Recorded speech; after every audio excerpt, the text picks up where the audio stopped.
Hey guys, what's up? Welcome back to Force Strategy Gaming. Today we're going to be taking a look at a Protoss strategy.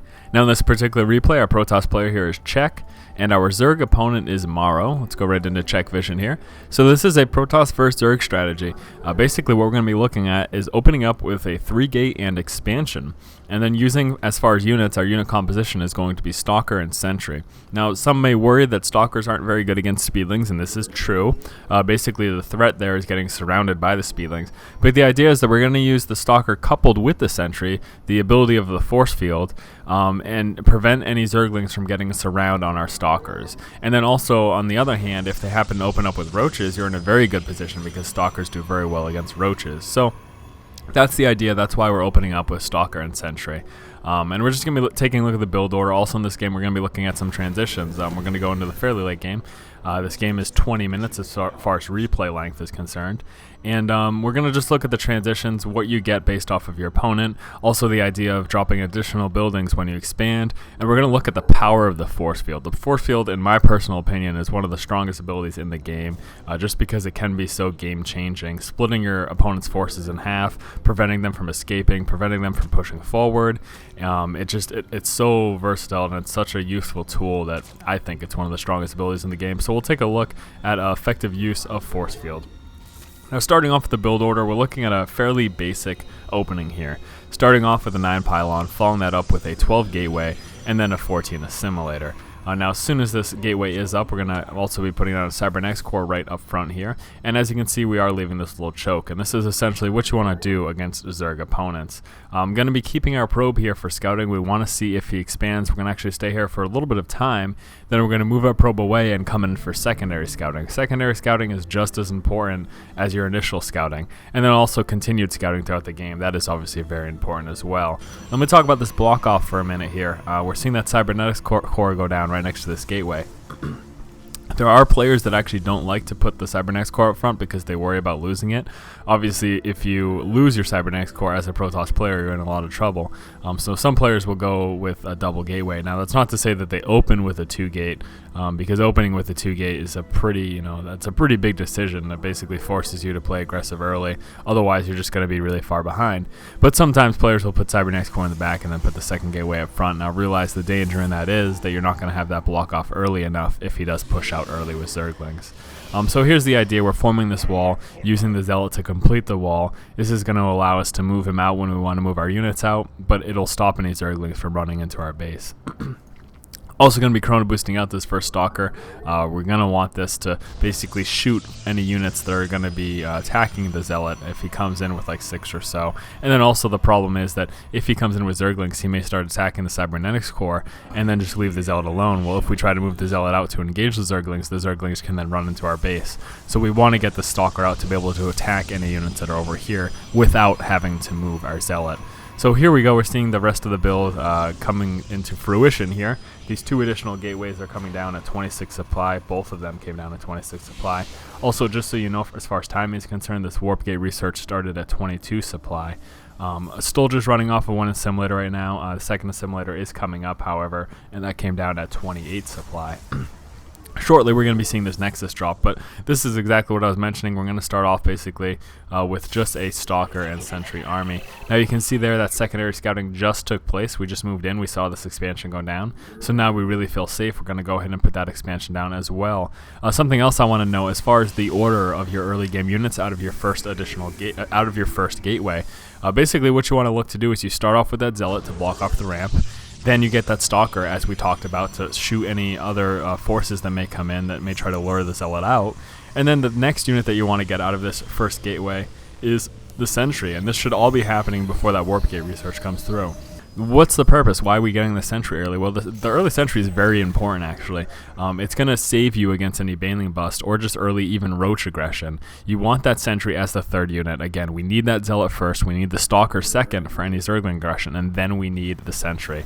The Sentry with the Force Field, it's going to save you against anything like a 7 Roach rush. It's going to save you against a Baneling bust. You really need to get that Sentry out early. You want it to accumulate energy so that you can afford a lot of force fields, and that's generally what we're going to be doing the whole game. We're going to be running around with, at any given time, 6 to 7 sentries, letting them accumulate energy, and then using those crucial force fields in any battles that we get in. So at this point, just moving around our units, we want to poke around, we want to see if he's pushing out. We also, it wouldn't be a bad idea to move to the front of his base just to check, you know, just to see what's going on. You know, something that we hear a lot of players say is that you always need to scout, and this is true. You always need to scout. You need to see where your opponent's going. We just saw those Zerglings running over there, so we want to see, hey, what are you guys up to? We're seeing them run back there. We are going to want to move our forces up to defend here, but back to what I was saying is that you always want to scout in one manner or another. Now, scouting doesn't necessarily have to mean an observer. It doesn't have to mean an observer. If you're Terran, it doesn't have to mean scans. It doesn't have to mean mutalisks flying by. Even attacking is a form of scouting, and that's something to really think about. When you attack your opponent, depending on how far you push into their base, you're going to see buildings. But most importantly, you're going to see their unit composition. Obviously, when you attack, they're going to defend with something. If they don't defend with something, then they lose the game. So they're going to defend with units, and in seeing those units that they're defending with, you're going to know basically what they're going for, what their composition is as far as units is concerned, and that's going to tell you what you need to do in response as well. Obviously, you would like to get an observer into their base. You would like to be able to see fully what they have for buildings and what's in the process of building, so what they intend on getting. But even just pushing forward, just being aggressive, that's a form of scouting. So that when you hear always scout, it doesn't just mean always have an observer or always scan their base or always have an overlord in their base. It just means always have an idea of what's going on. Scouting is checking these additional expansions to see if they've expanded. It's pushing against their natural expansions to see what they're defending with, what they have for units. And that, again, that's a form of scouting, and that plays into the idea of always having to scout. You can see right here, perfect example. Look how strong these force fields are, preventing him from bringing in reinforcements, cutting his units in half, allowing us to quite easily take out half of what he has without taking much losses. And now that we're out of energy, we're going to be pushing back at this point and saving up some energy and then going back out when we have it again. So now that our expansion is up, you can see we're getting it fairly well saturated. We've got this assimilator up, coming out with the second assimilator here. Neat little block off back here, going to stop any Zerglings sneaking into our base.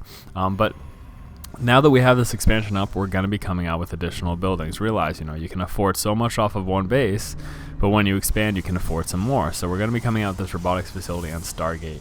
Now we're going to be getting Void Rays and Colossus. That's basically the idea. That Colossus, the decision for Colossus isn't coming yet, though. As far as this point in the game, all we've seen that our opponent has is Roaches and Zerglings. Now, the decision for Colossus comes when we see that he's going Roach and Hydra heavy. When we see that, that's when Colossus is coming out. Initially, though, what we're going to be getting is these Immortals here. So we can see also coming down with this Robotics Bay that's going to allow us to get those Colossus when we need them and when this is up. Also coming out with the Void Ray. Void Ray, I feel like, is really underused. You know, a lot of players will maybe open up with Void Ray in one build or another, depending on what their race is that they're playing against.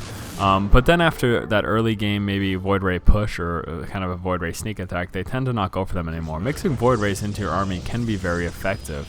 And we're going to see the effectiveness of that here. Another thing to realize too is it allows you to have the mobility of that air unit allows you to attack from multiple angles. So, you know, pushing out against their front, and if they've expanded over here, attacking their expansion with your Void Rays. These are all things that you can do, and very effective tactics as well. Now at this point in the game, we're just continuing to macro up, you know, getting these upgrades at this point. You know, if you're playing a game like this and your opponent is not being aggressive, they're not dropping in your base, there aren't mutalisks flybys, you're not getting Baneling busted, if they're just macroing up, do the same thing. You know, break down these destructible rocks, get this expansion up here. Why not? What's preventing you from doing that? Absolutely nothing. So you might as well take advantage of the fact that they're leaving you alone and do what you can to get an economic advantage. Realize that this is a game of economy. Whoever has a stronger economy wins the game because they can make the larger forces, they can afford reinforcements when they lose their forces more, and they can afford those upgrades and everything. So it's a game of economy. So if your opponent's leaving you alone, you should continue to macro up, yes, continue to get your units, continue to always use these production buildings, but at the same time, go ahead and expand. Get those upgrades, go ahead and expand. Give yourself that advantage while they're not pressuring you, while they're not harassing you. So as you can see here, scouting, always scout. Setting in our probe, checking these expansions. Look at this. This tells us right here there's an expansion. You can see that creep right there. Although we didn't see the building itself, you can see the creep there on the mini-map. Getting down this pylon, the idea is we're putting it in a position that he can't see with his expansion. Okay, so he's not expanding, but he... Can't believe that. So I was completely wrong there. He wasn't expanding, but he did drop creep there, so maybe he intends on expanding there. Having these pylons, that's actually going to tell us that. That's going to give us that information. This pylon vision will tell us when he does finally expand. So we can see here, our opponent's trying to push out against us. We're going to see the power of the sentry here. Guardian shield going back, going up, cutting back on these damage, and there are those force fields. Look at that. It forces our opponent to retreat. They have no other option. If we cut their forces in half and he hadn't burrowed and retreated, he would have lost half of his roaches right there on this side of the force field. We would have been safely out of the range of any units that are right here. The force field is just so powerful, especially in chokes like this, dropping down force fields. Look at that, cutting his army. Ideally, I would have liked to see those force fields a little bit further back, because we actually could have cut his army back a little bit more, and we could have taken out a lot of Hydras there. But either way, not a bad idea. Dropping down this force field is going to be very helpful. So there we go, finally seeing that expansion. So it did come. I wasn't completely off base there. The expansion did come. Now we know that. And that's what you get for scouting. You see those expansion comings. That tells you one of two things. I need to drop my expansion here, or I need to attack this. So I'm going to do one of those two things, and we're going to see that attack coming right here. And this is what I was talking about, utilizing those void rays. Aside from being a part of your main army, you can use them to pick things off, pick off outlying expansions like this. It's going to be hard for your opponent to defend this because they're so far away from their main bases. And if they do bring their units to defend here, well, maybe that's a good time for you to push out against the front of his base. So we see his units moving over here. We do obviously want to avoid those Hydralisks, so we're going to be bringing down our main army to support if necessary, but luckily we're able to keep these void rays far away. And what's happening? We're expanding, we're defending against any pushes, we're continuing to macro up, we're continuing to make sure that we have minerals coming and that we're building units. You can see the Void Ray and Colossus coming. Going to be warping in whenever we have the opportunity. Unfortunately, supply blocked here, so not able to warp in. These warp gates are sitting on cooldown. This is obviously a problem. You want to avoid that. Try to make sure you never get supply blocked, because this is a lot of time where you could have been warping in units. So it's obviously, like I said, something you want to avoid. Continuing to scout, bringing down these probes, dropping pylons around the map, checking for expansions. No expansion here, but he's denying our expansion by putting this creep down. This is actually excellent play by the Zerg player. Even if we kill this Overlord, it takes some time until we can expand, because that creep has to recede first. So here we go, crucial force fields. Now Corruptors, this is the danger. You go for a Colossus build to counter any Roach or Hydra build, and you have to worry about Corruptors trying to snipe off your Colossus. The idea is use that force field, cut off his main army, and then focus fire down any of those Corruptors. That's basically what you want to try to do. That's the general idea behind that. And yeah, that's it. It's pretty basic. A lot of people are really intimidated by the late game, but it's really, it's just an extended version of the main game. The early game rather, just an extended version of the early game. You just want to continue to macro up, continue to expand. Whenever you expand, to drop down additional buildings. That's another key thing to make sure that you do. And just make sure you're coming out with workers, you're building those units, you're using things off cooldown, and you're trying to keep your resources as low as possible. That push is going to be pretty effective here. So we're going to see, again, force fields. How powerful are they? Cutting his army right there, preventing him from pushing in and getting us around. We like to see some force fields even going down like back here, and you can see that happening right there. And just look how effective it is. He keeps almost all of his roaches out of range of our stalkers, and that really puts us in a good spot here. Now it looks like he's going to end up killing these Colossus here, which is quite unfortunate. Would have liked to see some target fire go down on those Corruptors. Going to be retreating at this point, I believe. Just trying to continue to mass up our forces and then come back in for another attack. We can afford another wave of warp in, so there we go. Warping in those units, and then we're probably going to see a continuation attack there. Now we tried to have an expansion here. We did end up losing that. I know there's a lot going on here in the mid game. I just really want to focus on the key points though. Again, the idea is, early game, you've got this build, you've got this basic build, you expand, you add more buildings, you continue to macro up, you continue to build workers, you get your upgrades, and you just keep your cool, just keep going, keep playing like that. Scout with probes, check if your opponent's expanding. If they do, try to push out and attack them. We saw that Void Ray push initially taking out this expansion. Pushing out right now with these units is going to be a good idea. The main thing you really have to worry about is when you push like this, him pushing into your main base as well. So you want to make sure you have some sort of defense, and you can actually see here that Czech is using cannons to defend. Force fields, this is like the 20th time I've said it in this video, but so strong. Look, this Roche is running around like chickens with their heads cut off because they can't reach our units. Force field is such an effective ability. So let's just start off, wrap this up rather, by looking at that build order. We started off very basic opening, 9 Pylon, 12 Gateway, 14 Assimilator, 16 Cybernetics Core. Then from that point, a 22 supply. Once the Cybernetics Core came up, we saw that Warp Gate research coming down. We got those two additional gateways here, so that put us on a 3 gate. Those came down to 26 supply, and then a 31 supply. We got the Nexus. Started that early game off with that Stalker Sentry mix. We saw how effective that can be, using the force fields to prevent any Zergling surrounds, and then the Stalkers themselves do pretty well against Roaches. And then from there, we just continue to macro up. We get additional buildings whenever we expand. For every additional expansion, you can expect to be able to put down at least 2 to 3 more production buildings. That's what you're going to be able to afford. When we grabbed this high yield here, we were actually able to put down quite a few more gateways because that extra high yield minerals there, you can afford that quite easily. So yeah, don't be scared of the late game. A lot of people are frustrated by the late game because they don't experience it a lot. I think something else to know is that the average game is probably between 10 and 15 minutes in length. So once they start to exceed 15-minute long games, people become uncomfortable. But it's just an extended version of the early game. Add more buildings, continue to macro up, get your upgrades, and you should be in a good spot. As long as you're scouting, picking off expansions, you should be in a good position.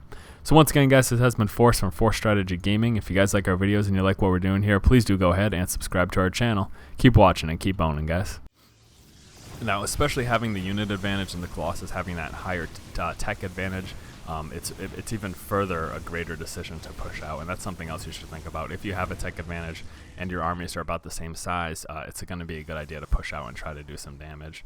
So with our forward observer getting some scouting, we see his army, we see where he's at, and we're just going to be pushing in, and we're going to see how this fight goes, and I'm going to tell you, very one-sided.